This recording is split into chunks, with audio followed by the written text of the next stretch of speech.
ഇപ്പോൾ ഇന്നത്തെ തെരച്ചിൽ അവസാനിപ്പിച്ചു എന്നൊരു വിവരം കൂടി വരുന്നുണ്ട്. മുബഷീർ നമുക്കൊപ്പം ചേരുന്നു. മുബഷീർ, നേരത്തെ കണ്ടത് ഈ ചെന്താമരയല്ല എന്ന നിഗമനത്തിലാണോ തൽക്കാലം പോലീസ് ഇപ്പോൾ ഈ തെരച്ചിൽ അവസാനിപ്പിച്ചിരിക്കുന്നത്? നാട്ടുകാരും തെരച്ചിൽ അവസാനിപ്പിച്ചു മുബഷീർ?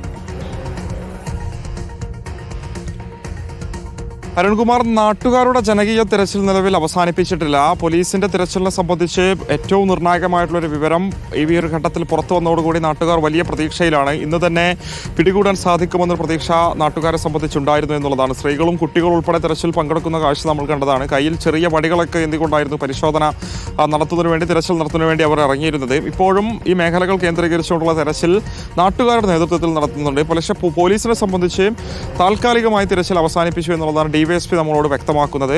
നാളെ പുലർച്ചയോടുകൂടി വീണ്ടും തിരച്ചിൽ ആരംഭിക്കുമെന്നുള്ളതാണ് പറയുന്നത്. ഈ ഒരു മേഖലയിൽ കാട്ടുപന്നികൾ ഉൾപ്പെടെയുള്ള വന്യമൃഗങ്ങളുടെ ശല്യമുള്ളൊരു പ്രദേശമാണ്. അതുകൊണ്ട് തന്നെ രാത്രി കൂടുതൽ സമയമെടുത്തുകൊണ്ട് തിരച്ചിൽ നടത്തിയാൽ ഈ മൃഗങ്ങളുടെ ഉൾപ്പെടെ ആക്രമണം ഉണ്ടാകാനുള്ള സാധ്യതയുണ്ട് എന്നുള്ളതാണ് പോലീസ് ഉദ്യോഗസ്ഥർ വ്യക്തമാക്കുന്നത്. അതോടൊപ്പം തന്നെ ഞാനിപ്പോൾ നിൽക്കുന്നത് ഈ പോത്തുണ്ടി ബോയൻ നഗർ ഭാഗത്താണ്.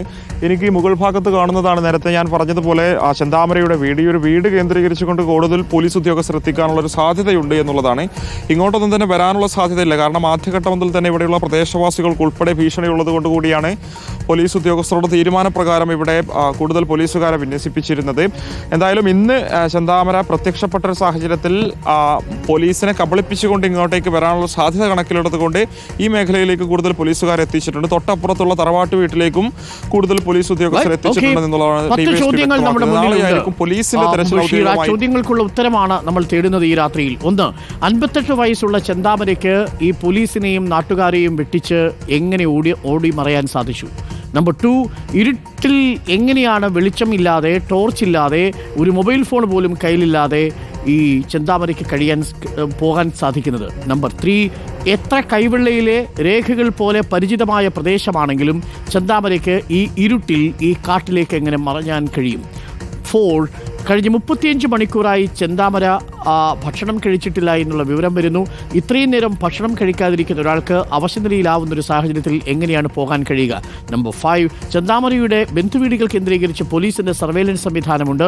അവിടെ നിന്നൊരാൾ പുറത്തേക്ക് പോയാലും അവിടേക്ക് ഒരാൾ വന്നാലും കൃത്യമായി പോലീസിന് അറിയാൻ സാധിക്കുമെന്നിരിക്കെ അയാൾക്ക് മറ്റാരെങ്കിലും സഹായം നൽകുന്നുണ്ടോ? നമ്പർ 6, ഈ കാട്ടുമൃഗങ്ങളുള്ള ഒരു പ്രദേശത്ത് ഒരു രാത്രി കഴിഞ്ഞ് രണ്ടാമത്തെ രാത്രിയിലും അയാൾക്ക് എങ്ങനെ പതുങ്ങിയിരിക്കാൻ സാധിക്കുന്നു? നമ്പർ 7, നിലവിൽ പോലീസിൻ്റെ ഒരു സംവിധാനം ബാംഗ്ലൂരും കോഴിക്കോടും അടക്കമുള്ള പ്രദേശങ്ങളെല്ലാം അരിച്ചു പെറുക്കിയിട്ടും കാടിനുള്ളിൽ ഡ്രോൺ ഉപയോഗിച്ച് പരിശോധന നടത്തിയിട്ടും ഇയാൾ മറിഞ്ഞിരിക്കാനിടയുള്ള ഇടമേതാണ്?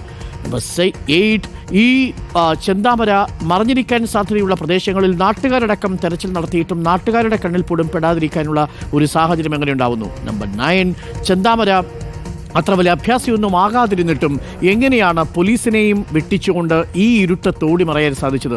നമ്പർ 10, ചെന്താമര ഇനിയും 2 പേരെ കൂടി കൊല്ലും എന്നുള്ള വാശിയിൽ തന്നെയാണോ ഇപ്പോഴും നടക്കുന്നത്? അങ്ങനെയാണെങ്കിൽ ആ വിഷക്കുപ്പി എന്തുകൊണ്ട് കാലിയാക്കി വെച്ചു? അത് പോലീസിനെ മിസ്ലീഡ് ചെയ്യാനായിരുന്നു.